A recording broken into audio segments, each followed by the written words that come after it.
Feliz sábado, hermanos. ¿Están todos bien o no? O más o menos. Estamos bien. Estamos felices porque estamos en la casa del Señor y porque vamos a escuchar su santa palabra. Así que, sin más, ya que no contamos hoy con partes especiales, voy a hacer una pequeña oración para abrir la palabra del Señor, así como estamos. Padre amado, que tu palabra en este día, Señor, pueda edificar nuestra vida espiritual, Señor. Que la podamos recibir con cariño, tanto tus amonestaciones como tu llamado de atención, como tu invitación, Señor, a acercarnos a ti. El tiempo es breve, así que prepáranos para tu venida. Gracias, Señor, en el nombre del Señor Jesús. Amén. Bueno, ustedes saben, hermanos, que yo siempre hablo de profecías y bueno, no va a ser la excepción este día, más cuando dice el apóstol San Pablo, cuando aquel día se acerque, ¿no es cierto?, tendríamos que analizar las profecías. Eso está muy bien y creo que yo utilicé el título Tiempo de reflexión. Así que yo estaba pensando en el título y digo yo, tiempo de reflexión. Ustedes saben que la reflexión siempre llama a un pequeño tiempo de pensar o de meditar. Para eso, a veces uno le dice algo a alguien y le dice reflexiona y le da un tiempo para que reflexione. Pero lo cierto es que como están las cosas, no creo que nos quede mucho tiempo para reflexionar. ¿Ustedes se acuerdan cuando el ángel le dijo a Lot, corre por tu vida y no te detengas en esta llanura? ¿Se acuerdan? Creo que eso está pronto, porque los acontecimientos ya los vemos prácticamente día a día, y cada vez más y peor. Así que vamos a analizar y le voy a dar algunas pautas de por qué tenemos que estudiar la profecía. Aquí tenemos el primer texto, que está en 1 Corintios 14:2. La verdad que agradezco mucho a Miguel Ángel que nos ha facilitado esto para que nos tengamos que estar hojeando y que los veamos los textos allí. Dice, así que las lenguas son por señal, no a los creyentes, sino a los incrédulos. Pero las profecías, no a los incrédulos, sino a los creyentes. Esa es la primera pauta que nosotros tenemos, o la primera razón que tenemos para estudiar las profecías, ¿no es cierto? Es para los creyentes. Porque imagínense que yo tengo un contacto misionero, como siempre lo tenemos, voy a ver un amigo que no conoce el Evangelio, que no conoce nada de profecía, y le empiezo a hablar de las bestias que vamos a hablar ahora, va a salir espantado. Sinceramente va a salir espantado. Pero nosotros sí tenemos que tener el conocimiento de tales acontecimientos. Y ya los vamos a ver por qué. La segunda pauta que tenemos aquí está en Pedro. Son todos textos muy conocidos. Dice, tenemos también la palabra profética más segura, a la cual hacéis bien en estar atento, como una antorcha que alumbra en lugar oscuro, hasta que el día esclarezca y el lucero de la mañana salga en vuestros corazones. Entendiendo primero esto, que ninguna profecía de las Escrituras es de interpretación privada, porque nunca la profecía fue traída por voluntad humana, sino que los santos hombres de Dios hablaron siendo inspirados por el Espíritu Santo. ¿Cree usted que estamos viviendo en una época oscura? Y los que miramos como las tecnologías y todas esas cosas, digamos, y las luces y todo, incluso en algunos lugares creo que hay contaminación lumínica con respecto a la luz, pero no con respecto a las cosas espirituales. Hay mucha oscuridad espiritual. Han salido, como dice el apóstol San Pablo también, que dice en alguna parte, dice que han salido muchos predicadores por ahí, ¿no es cierto?, hablando cosas, pero nosotros tenemos que, ¿cómo le podría decir?, acatar solo lo que dice la palabra de Dios. Y las profecías tienen un papel muy importante en este sentido. Así que nosotros tenemos que estudiar las profecías ya en este segundo motivo. Ahora vamos a analizar una profecía para nuestro tiempo, que es una profecía que nosotros las conocemos muy bien, porque de hecho es ¿cómo se podría decir? El mensaje emblema de la Iglesia Adventista, que es el mensaje de los 3 ángeles. Pero solamente vamos a analizar el mensaje del primer ángel, aunque el primer ángel y el segundo ángel están asociados en el mensaje. Pero el tercer ángel es un mensaje que ya no es para el creyente, es para la gente que no ha tomado aún las decisiones y le dice, mira, o tomas la decisión o la dejas. ¿Entiendes? Y eso cuando nosotros vemos la historia del pueblo, de la Iglesia Adventista, vimos que algunas veces nuestros hermanos no quisieron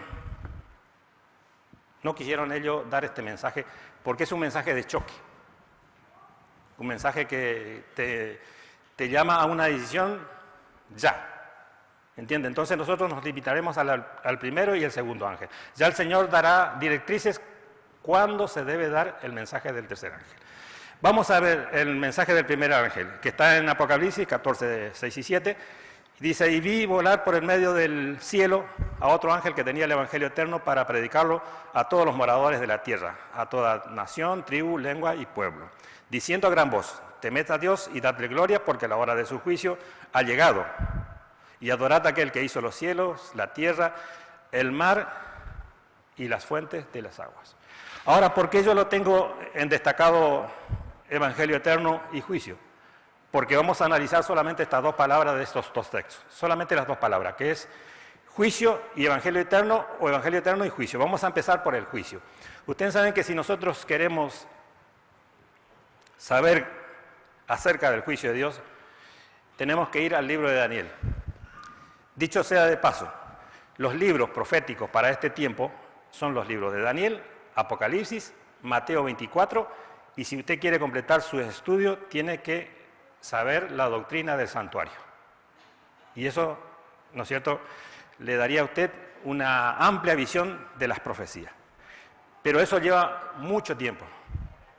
Y por eso muchas veces en este mundo acelerado que vivimos, nosotros aquí teníamos el curso que lo hemos tenido que parar por causa de la pandemia, pero si Dios quiere y podemos venir, nuevamente retomaremos el curso. Nosotros llevamos aquí más de 10 años estudiando la profecía. No digo enseñando la profecía, porque la profecía no se enseña. La profecía se comparte uno con otro. ¿Por qué? Porque a veces hay, ¿cómo le diría?, aportes, pero también a veces hay preguntas.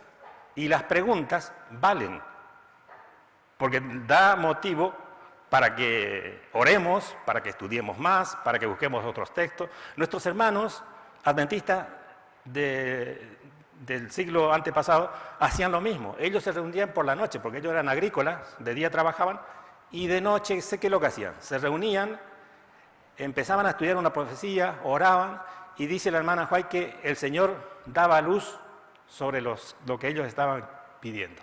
Y de esa manera nosotros lo tenemos que hacer ahora, ¿entiende? Nosotros tenemos que hacer de la misma manera. Y el libro de Daniel, el capítulo 7, comienza así. El capítulo 7, 1 al 3, dice, en el primer año de Belsasar, el rey de Babilonia, tuvo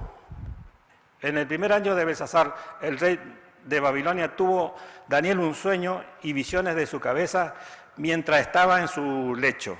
Luego escribió del sueño y relató lo principal del asunto. Daniel dijo, miraba yo en las visiones de la noche y he aquí que los 4 vientos de los cielos combatían en el mar, en el gran mar, y 4 bestias grandes y diferentes la una de la otra subían del mar. Ahora, otra cosa que tenemos que ver para estudiar las profecías, que las profecías están llenas de símbolos, pero no son símbolos que yo lo tengo que buscar en Google o esas cosas que nosotros usamos hoy en día. Están en la misma Biblia. Yo lo podría presentar, pero se nos haría bastante largo Y muchas de estos símbolos nosotros lo sabemos. Ustedes saben que ahí mar significa muchedumbre de gente. ¿Se acuerdan del capítulo 17 de Apocalipsis, donde dice, las aguas donde se sienta la ramera son multitud de gente, de personas? Así que aquí las 4 bestias se mueven sobre el mar, o sea, sobre las multitudes de gente. ¿Y por qué destaqué yo, por qué he podido destacar aquí la palabra primer año de Belsasar y 4 bestias? Que son los temas que vamos a analizar ahora. El primer año de Belsasar, a lo mejor los que estudian historias lo sabrán, pero los voy a recordar. Ustedes saben que los capítulos de Daniel no están escritos secuencialmente, o sea, los acontecimientos no están escritos secuencialmente. Por ejemplo, este es el capítulo 7, ¿no es cierto? Este acontecimiento sucedió antes de los acontecimientos que sucedieron en el capítulo 5 y 6. ¿Entiende? A la primera vida un poco, a ver, ¿cómo es que...? No entiendo cómo. Pero si nosotros analizamos la profecía, vamos a darnos en cuenta que la caída de Babilonia fue en el año 539. Pero Belsasar sube al reino en el año 553 a.C. En realidad, Belsasar no era el rey. El rey de aquella época era Nabonido. ¿Y por qué Nabonido? Nabonido fue el sucesor de Nabucodonosor. Nabucodonosor falleció en el 562 a.C. Hubo una guerra, unos problemas políticos muy duros, eso lo cuenta la historia, después que murió Nabucodonosor, porque todos querían hacerse con el reino. Recordemos que este reino representa la cabeza de oro de Daniel 2.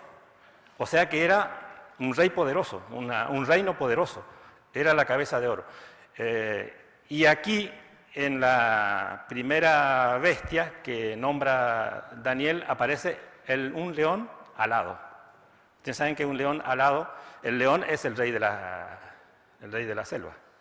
Así que está representado Babilonia como el león alado. Las alas también tienen su significado en las profecías. Es rapidez con la que un reino conquista a otro reino. Alas, y lo vamos a ir viendo. Por ejemplo, Babilonia cae en el 539. ¿Qué sucedió en el año 569? Entra el oso. Un oso que dice que tenía una parte de los hombros más alto que las otras y que en su hocico tenía 3 costillas. Eso representa a los medos y a los persas. Las 3 costillas representan, ¿no es cierto?, el reino de Libia, el reino de Egipto y el reino de Babilonia, conquistado por los medos y por los persas. Así que nosotros vamos avanzando, van avanzando esas cuatro bestias, y la próxima bestia es un leopardo que tiene 4 alas y que tiene 4 cabezas. Díganme si no suena raro las bestias estas. Suenan a raro, pero en realidad que todo eso tiene su significado. El reino representado por esta bestia es Grecia. Grecia conquistó muy rápido al reino medo-persa. Solamente le llevó 12 años para conquistar todo el reino de los medos y los persas, más los otros reinos que Alejandro Magno conquistó. Pero ¿qué pasó con Alejandro Magno? En el año 31 a.C., que fue donde la fecha, ¿no es cierto?, cuando cae el imperio medo-persa, es que al terminar su conquista muere Alejandro Magno. Pero entonces queda el reino queda acéfalo. ¿Y qué pasó? ¿Por qué 4 cabezas? Porque el reino se divide en 4, que son los generales, ¿no es cierto?, de Alejandro Magno, que se disputan todos los reinos. Sería un poco extenso explicarlo uno por uno todo qué es lo que tomaron cada uno de estos reinos, pero lo cierto es que en el 331 sucede esto. Se divide el imperio griego en 4 partes y dura hasta el año 168 a.C. donde Daniel dice que, de ese reino, ¿no es cierto?, de ese imperio, que era una bestia terrible y espantosa, que tenía 10 cuernos. Y dentro de esos 10 cuernos tenía un pequeño cuerno, que tenía ojos de ser humano, ojos humanos, y boca que decía grandes cosas. Y ese fue el imperio romano, que duró desde el año 168 a.C. hasta el año 476 después de Cristo. A partir del año 476 entran en acción esos 10 cuernos o esos 10 reinos que invaden Roma, ¿no es cierto? Pero ¿quién sale ganando? El cuerno pequeño. Últimos 3 reinos que caen, que dice 3 cuernos son arrancados, queda el cuerno pequeño, dueño absoluto, y existe ese poder ¿hasta cuándo? Hasta la segunda venida de Cristo. O sea que lo estamos pasando hoy en día. Hasta ahí un poco la reseña de estos reinos. Y yo les voy a explicar por qué nosotros tenemos que analizar esto. Aquí están, ¿no es cierto?, las cuatro bestias, que es Babilonia, Grecia, Medo-Persia y, ¿no es cierto?, y Roma. Ahora bien, vamos a la parte que nos compete a nosotros. Esto fue mera historia. Ahora la parte que nos compete a nosotros. Dice Daniel 7, 9 y 10, que estuve mirando hasta que fueron puestos tronos, y se sentó un anciano de días, cuyo vestido era blanco como la nieve y el pelo de su cabeza como lana limpia. Su trono llama de fuego y las ruedas del mismo fuego ardiente. Un río de fuego procedía y salía de delante de él, y millones y millares de millares servían, y millones de millones asistían delante de él. El juez se sentó y los libros fueron abiertos. A ver, que el Señor nos dé un poquito para explicar esto. El tema es que nosotros, por naturaleza humana, nosotros estamos acostumbrados a guiarnos por las cosas que vemos. Pero ustedes saben que el apóstol San Pablo dice que las cosas que se ven, ya se ven.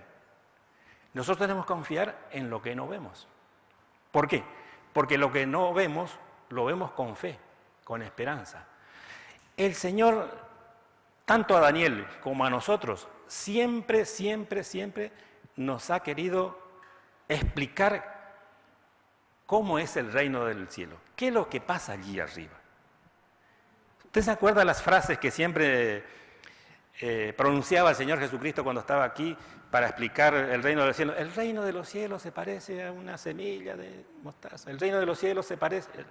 Siempre tratando de hacernos ver con cosas que es cotidiano para nosotros, para hacernos entender en qué consiste el reino de los cielos. Aquí a Daniel le está dando a entender qué es lo que está sucediendo, o qué es lo que va a suceder después de la caída de todas estas bestias, de este cuerno y todo, qué es lo que va a pasar. Ahora bien, ¿en qué fecha nosotros, y eso es importante, en qué fecha nosotros podemos datar este acontecimiento? Y ahí, ¿no es cierto?, como iglesias tenemos una ventaja, porque nuestros hermanos ya lo han datado y muchos teólogos estudiosos han corroborado que esta fecha está fechado el 22 de octubre del año 1844. ¿Y por qué? ¿Por qué el 22 de octubre de 1844? Porque ahí terminan las profecías de los 2300 años de Daniel 8:14. ¿Se entiende? Hasta 2300 tardes y mañanas y el santuario será purificado. Han tenido un problemilla nuestros hermanos, porque pensaban que era la tierra el santuario. No era la tierra, era el cielo. ¿Ustedes se acuerdan cuando a Moisés le dijo, hazte una copia del santuario conforme a lo que yo te mostré en el monte? El Señor le mostró una visión, cómo es el santuario en el cielo, y lo cual tendría que hacer, ¿no es cierto?, aquí en la tierra, un santuario para el pueblo de Israel, para que el Señor habitara en medio de su pueblo. ¿Entiende? Pero esa era una figura. El libro de Hebreos dice que eso era figura de lo verdadero. Pero venido Cristo, ¿qué pasa con lo que es figura? Queda obsoleto. Y este santuario quedó obsoleto. O sea que ya no tiene más su función. O sea, esos sacrificios, esas expiaciones, ya no tiene más su razón de ser. Entonces vemos aquí, ¿no es cierto?, que el anciano de día es el Dios el Padre. El juez se sentó y los libros fueron abiertos. El Señor ha dado a nuestra hermana Elena muchas evidencias de cómo es ese juicio. Y lo tenemos en el libro Conflicto de los Siglos, en el capítulo 29, donde dice el juicio investigador. Es muy extenso para citar, porque es muchas partes importantes de qué es lo que sucede en realidad en el juicio. Pero sí, habla de los libros. Dice que todo lo que hace el ser humano, lo que hace el cristiano, primeramente, porque el juicio comienza primero por la casa de Dios. Entonces, todo lo que hace el cristiano, todo aquel que había aceptado a Cristo en algún momento, está anotado en un libro. ¿Qué es lo que pasa cuando usted se bautiza? Viene, se bautiza, ¿qué es lo que pasa? Primeramente es inscrito en la membresía de la iglesia, pero más importante aún, dice el Señor, está usted inscrito en el libro de la vida del cielo. ¿Qué le parece? Eso es lo más hermoso que podemos tener en la vida.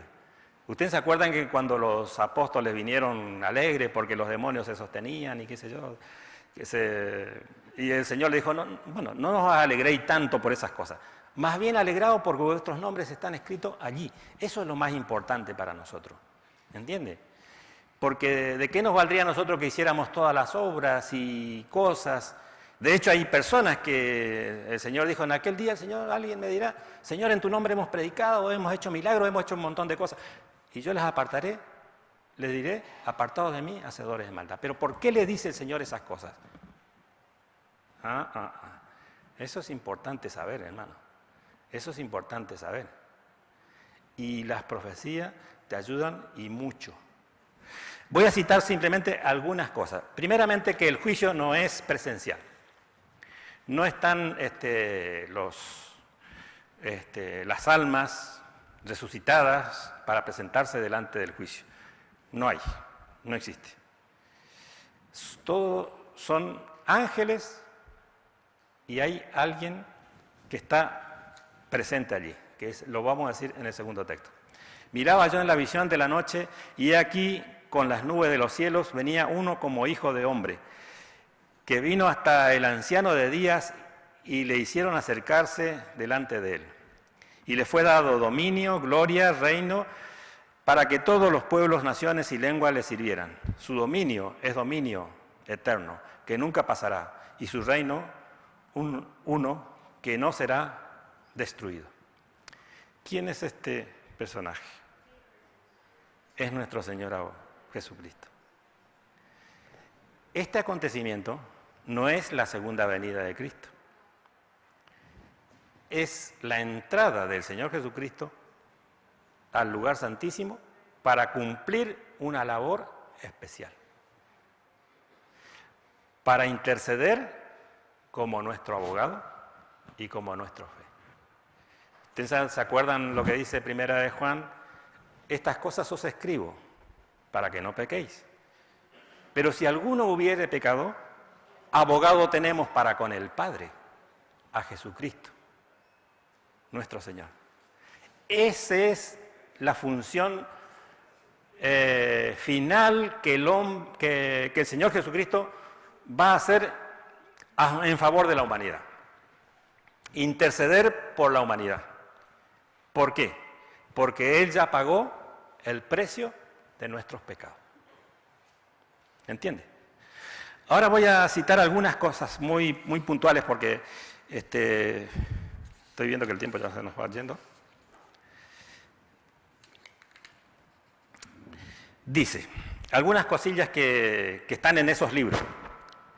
Dice, toda tentación resistida, todo pecado vencido, Toda palabra de tierna compasión están fielmente consignadas, dice, y apuntadas, sobre todo actos de sacrificio y todo padecimiento y todo pesar sufrido por causa de Cristo.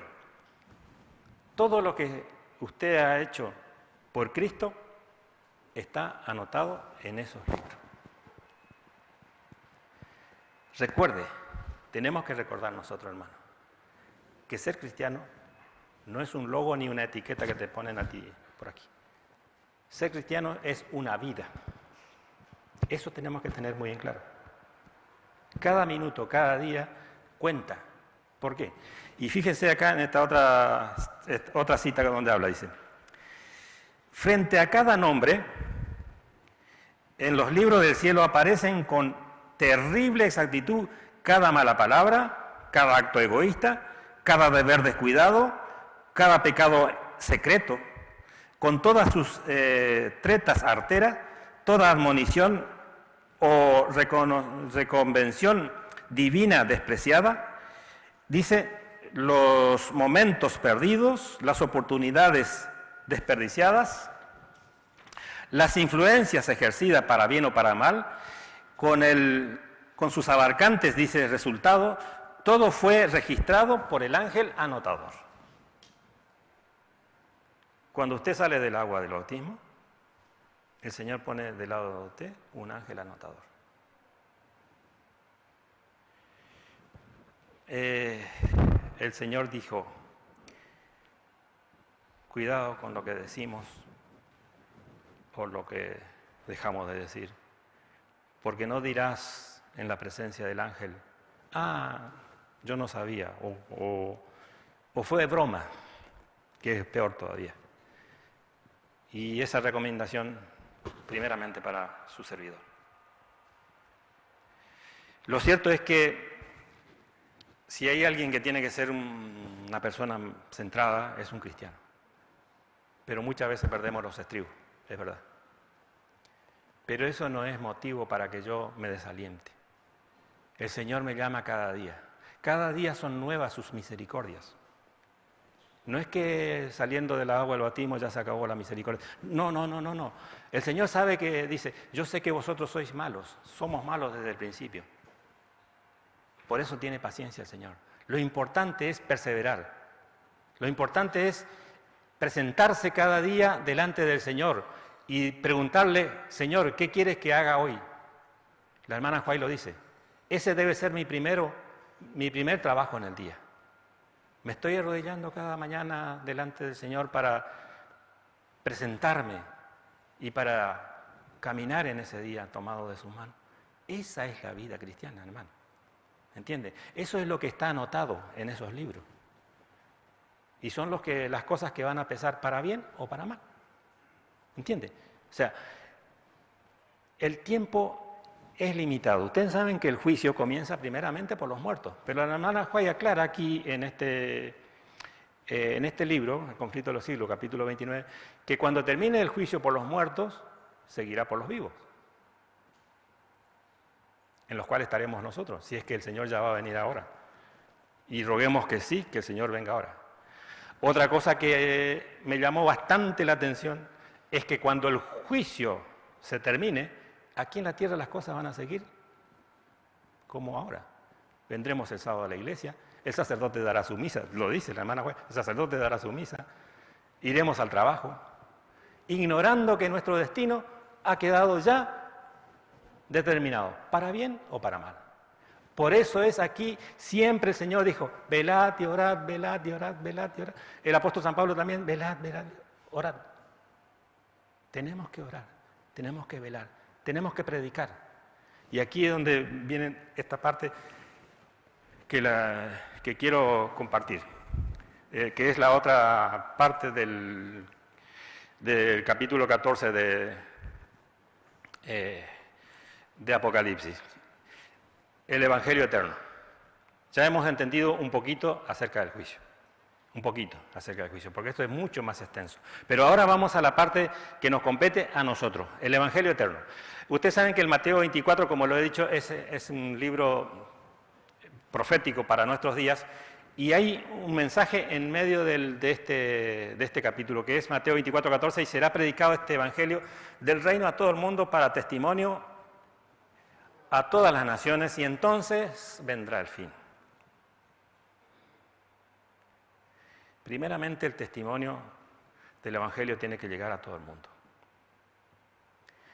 ¿Cómo lo hará el Señor? No lo sabemos. Lo importante es que yo me ponga en las manos del Señor cada día para que el Señor me utilice para llevar ese evangelio. No voy a ir a la India o a China o donde sea, porque eso está muy lejos de mi alcance. Pero sí, en el entorno en que yo me muevo, el evangelio eterno tiene que ser predicado. Otro texto. Y esta es la comisión, dada primeramente a sus discípulos y luego también dada a nosotros. Por tanto, id y haced discípulos a todas las naciones, bautizándolos en el nombre del Padre, del Hijo y del Espíritu Santo, enseñándoles que guarden todas las cosas que os he mandado, y he aquí yo estoy con vosotros todos los días hasta el fin del mundo. Promesas maravillosas. Si yo estoy llevando el Evangelio, tenga por cierto que el Señor está a mi lado, que el Señor me está acompañando, que el Señor está guiando mi vida. Y como hablábamos con Mari Carmen, este mundo ya no da para más. ¿O queremos quedarnos otro tiempito más por acá? No, yo no me quiero quedar. Y yo creo que no haya en esta sala, ni mirando por internet, alguien que diga, va bien la cosa, todavía hay tiempo para recoger algo. No hay tiempo para nada. Y aquí, ¿no es cierto?, quiero aclarar algo.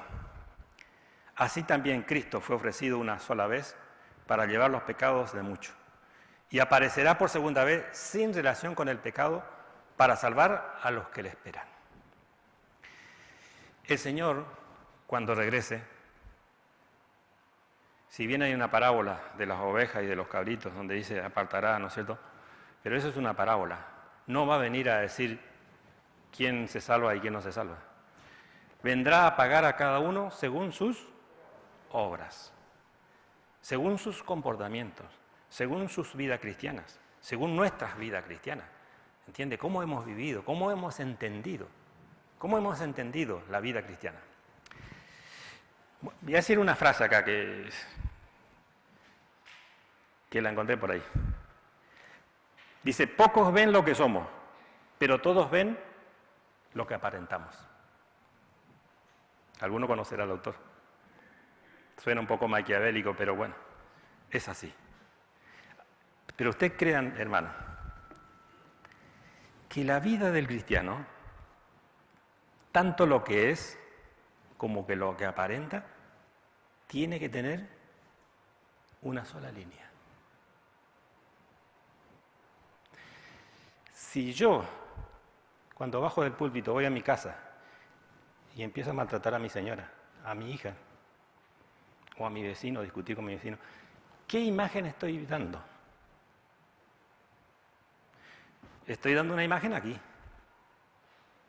pero estoy dando otra imagen allí. Eso no debe suceder en el cristiano. El cristiano tiene que ser legal, tiene que ser puro. El Señor viene a buscar una iglesia pura, sin manchas, sin arrugas y sin cosas semejantes. A pesar de que lo que mi entorno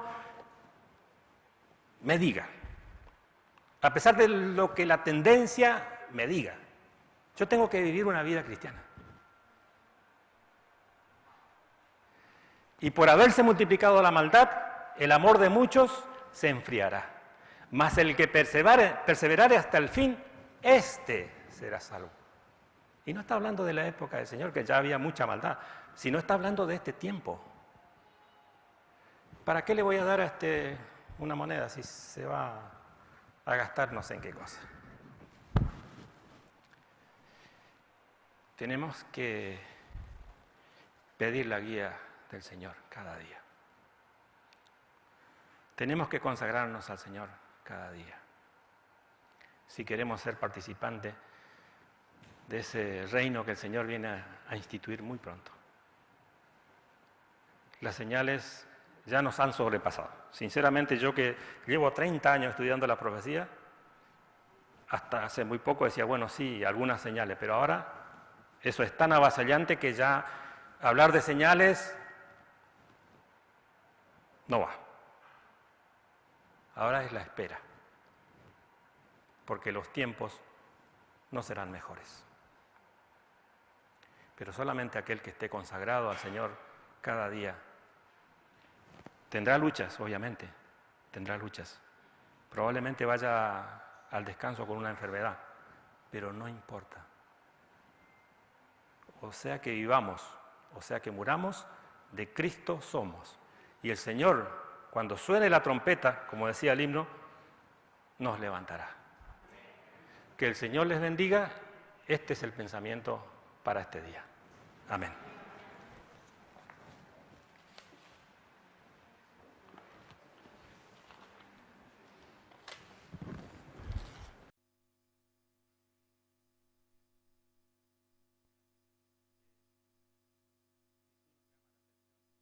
Es porque hay esperanza. Queremos estar en tu reino pronto, Señor. El cansancio agobia a tu pueblo cada vez más. Pero gracias a ti por la fortaleza. Danos esperanza. Bendice lo mucho o lo poco que pueda hacer para llevar este evangelio a todas las naciones. Pero que sea con frutos, Señor. Almas para tu redil. Corazones que compartiremos la eternidad. Prepáranos, prepara a tu pueblo, Señor. Alabado sea tu nombre. En el nombre de Jesús nuestro Señor. Amén.